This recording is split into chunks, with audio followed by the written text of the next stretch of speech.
Sir Rico. Ayan. O, diba? Ayan. Stress lang ako. Yan. Ito yung simbahan ng San Isidro Labrador. O, diba? Mamaya nilalagay sa dito ko. Ayan. At ito naman, ito ang ano ni Rizal. O, diba?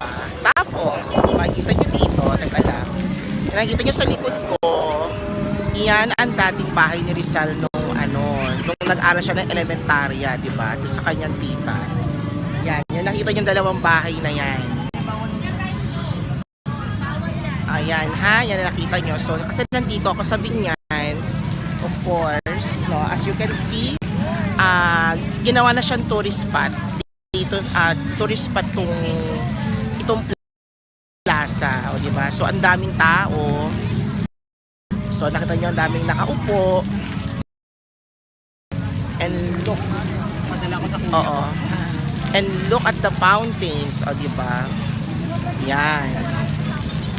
So, medyo maganda lang din yan ngayon. So, super ganda. Yung nakikita nyo dito, sa may simbahan, yan ang dating lumang munisipyo, pero ngayon siya na ay Binyan Library na siya ngayon. Diba?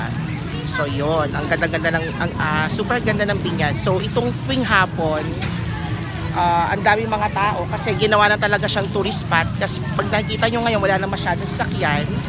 Sinara na lahat ng mga kalsada para pag mga bandang alas 5, marami mga kainan sa may simbahan.